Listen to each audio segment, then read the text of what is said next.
नागपुरात आज महायुतीचं जागा वाटप होण्याचा अंदाज व्यक्त केला जातोय। जागा वाटपाला आजचा मुहूर्त मिळण्याची शक्यता आहे।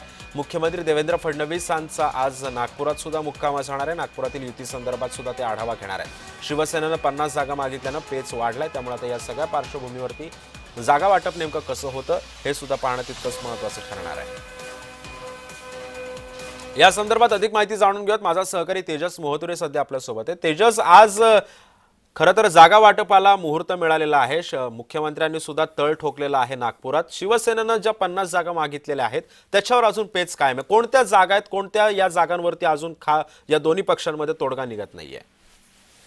नक्कीच आपण जर बघितलं तर दोन दिवसापूर्वी जे आहे विवेक सामंत यांची जी आहे ते नागपुरात महसूल मंत्री चंद्रशेखर बावनकुळे यांची भाजपच्या कार्यालयात भेट घेतली आणि नागपुरातली जे काही तिढा होता त्या तिढा संदर्भात जे चर्चा झाली। आपण जर बघितलं तर 2 दिवस झाले तरी अद्याप हे संपूर्ण जागा जे आहेत ते रखडलेल्या आहेत। युतीच्या जागा आज मुहूर्त मिळण्याची जी आहे ती शक्यता वर्तवली जाते, कारण की देवेंद्र फडणवीस आज विदर्भाच्या दौऱ्यावर आहेत।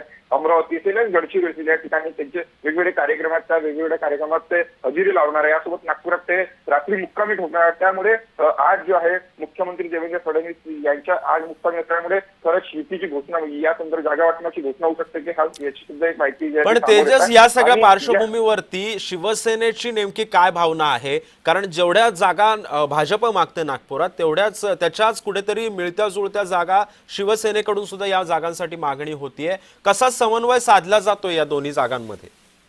नक्कीच सर, आपण जर बघितलं असेल तर भाजप हा गड आहे नागपूरच्या, आणि अशा वेळी जर बघितलं असेल तर ज्यावेळी शिवसेना एकत्र होती त्यावेळी जर बघितलं असेल तर 2 नगरसेवक फक्त नागपुरात होते। मात्र यंदा त्यांनी 50 जागेची मागणी केली आहे। चित्राच्या माहितीनुसार 10 किंवा 12 जागेची जागा जी आहे ते भाजप शिवसेनेला देणार आहे। या संपूर्ण जागेचा पेच जो आहे तो कायम आहे। आपण जर बघितलं तर दिग्गज नेते शिवसेनेचे नागपुरात, अशा वेळी त्यांना उमेदवारी मिळते का? कारण की त्या जागेत सुद्धा भाजपचे दिग्गज नेते त्या ठिकाणी आहेत। 2-2, 3-3 टर्म जे तिथले नगरसेवक राहिले अशा वेळी सुद्धा मागणी त्यामुळे भाजप हे मनधरणी करते का सुद्धा पाहणं महत्वाचं असणार आहे। जे सूत्राच्या माहितीनुसार 10 किंवा 12 जागा जे आहेत ते भाजप शिवसेनेला देणार आहे। या संपूर्ण संदर्भातला तिढा अजून कायम आहे।